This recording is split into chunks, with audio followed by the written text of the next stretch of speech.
The African sun beats down mercilessly on the savanna. It's approximately 1.8 million years ago, during the early Pleistocene epoch. The landscape is both beautiful and brutal, a mosaic of grasslands, acacia trees, and winding rivers that bring both life and death to those who depend on them. Near the banks of an ancient river, a small group of Homo erectus moves carefully through the tall grass. Among them is a young woman, visibly pregnant, perhaps 7 months into her term. Let's call her Nara. She walks with one hand protectively cradling her swollen belly, the other gripping a simple wooden digging stick. This is her story, a story written not in words, but in bones. A fossil that would be discovered millions of years later, bearing the unmistakable marks of one of nature's most dangerous encounters. To understand what happened to Nara, we must first understand the world she lived in. The early Pleistocene was a time of dramatic environmental change.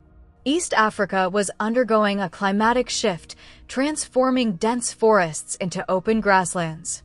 Our hominid ancestors were adapting, learning to walk upright, developing larger brains, and mastering the use of simple stone tools. But they were far from the apex predators of their ecosystem. The rivers and lakes of prehistoric Africa were dominated by hippopotamus gorgops, an extinct species of hippo that was even larger than modern hippos, standing nearly 6 feet tall at the shoulder and weighing up to 4 tons. These massive herbivores were territorial, aggressive, and responsible for more hominid deaths than any predator of the era. Modern hippos kill an estimated 500 people per year in Africa, making them one of the continent's deadliest animals. Their prehistoric cousins were no less dangerous. With jaws that could open 150 degrees and canine teeth measuring up to 20 inches long, a single bite could easily crush bone. Nara's group knew this danger well. They had lost members to hippo attacks before. But hunger and thirst make even the wisest creatures take risks. It's late afternoon, and the group hasn't found water all day. Nara is especially desperate. Her pregnancy demands more resources, more water, more calories.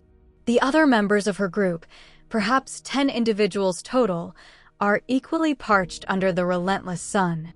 They approach the river cautiously, scanning the murky water for signs of danger. The males move first, their eyes searching for the telltale ears and eyes of submerged hippos. The water appears calm. Too calm, perhaps. Nara joins the others at the water's edge, kneeling down to drink. The cool water is a blessing against her lips. For a moment, there's peace. The group drinks deeply, some using their hands to splash water on their faces and bodies. But beneath the surface, something stirs. A massive bull hippo has been resting in the shallows, nearly invisible in the brown water. The hominid's presence at what he considers his territory triggers an ancient, violent instinct. His small ears twitch. His eyes, positioned high on his skull, focus on the intruders. Then, with explosive force, he surges from the water. The attack happens with terrifying speed.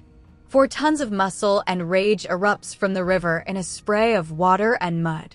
The hippo's roar, a sound between a bellow and a scream, freezes the group for a fatal half-second. Panic explodes. The group scatters in all directions, screaming warnings to each other.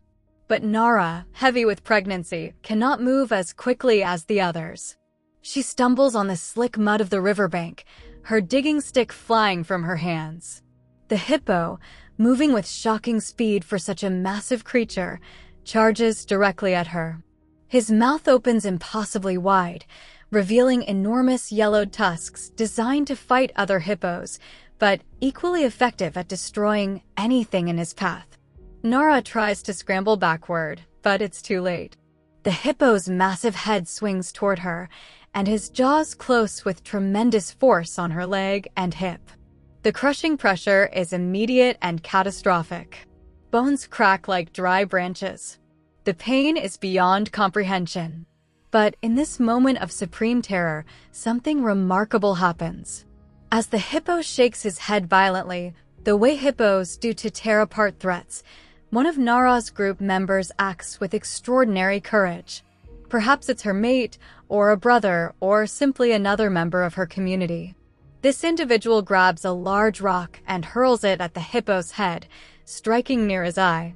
The hippo, surprised and annoyed by this new threat, releases Nara. For a crucial few seconds, his attention shifts to this new attacker. It's all the time they need. Two members of the group rush to Nara's side.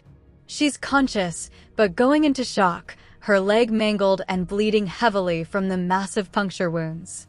They grab her under her arms and drag her away from the river as the hippo bellows and charges again, this time at the rock thrower, who barely escapes.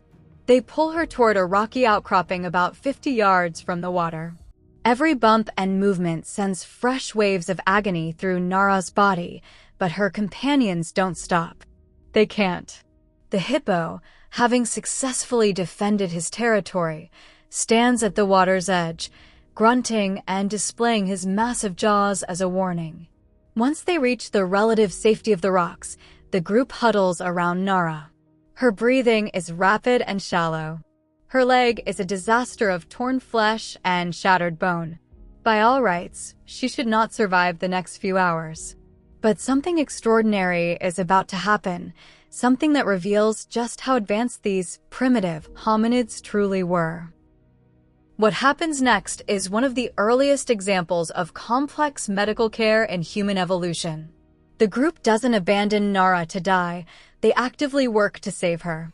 One individual brings water, carefully carried in cupped hands, to keep her hydrated. Others use leaves and mud to pack the wounds, an instinctive form of first aid that helps slow the bleeding. Most remarkably, they don't leave her behind. For days, perhaps weeks, the group stays near this location. They bring food to Nara: fruits, roots, insects, and perhaps small animals. They keep watch for predators. They move her only when absolutely necessary, creating a simple shelter from branches and leaves to protect her from the sun. The fossil evidence, discovered by paleoanthropologists in East Africa, shows something incredible. Her bones healed. Not perfectly, the femur shows signs of improper setting, and she would have walked with a pronounced limp for the rest of her life. But the bone shows clear evidence of callus formation, the body's natural healing process that takes weeks to months. More than that, there are no signs of infection eating away at the bone, suggesting that the wound somehow remained clean enough to heal. In the harsh environment of prehistoric Africa, where a simple cut could turn fatal, this is nothing short of miraculous. And perhaps most astonishing of all, she survived long enough to give birth. Etched into her pelvis are the unmistakable signs of childbirth occurring after the hippo attack had begun to heal. Nara's survival tells us something profound about our ancestors. This wasn't a simple creature operating on pure instinct. This was a community that valued the life of one of its members enough to sacrifice time, resources, and safety to save her. Think about what her survival required: empathy, planning, cooperation, and medical knowledge, however rudimentary. Her group had to understand that she could recover. They had to be willing to slow down, to stay in one place, to make themselves more vulnerable to predators, all to save one pregnant woman. This is humanity in its earliest form, not defined by our tools or our weapons, but by our willingness to care for each other against impossible odds. Nara's fossilized bones, discovered millions of years later, are a testament to this. The healed fractures, the successful birth, and the years of life she lived afterward all speak to something that makes us fundamentally human. We don't leave our people behind. The next time you see a hippo at a zoo, placidly floating in water and looking almost comical, remember Nara. Remember that millions of years ago, one of our ancestors faced down nature's fury and survived, not alone, but surrounded by a community that refused to let her die. That is our legacy. That is our story.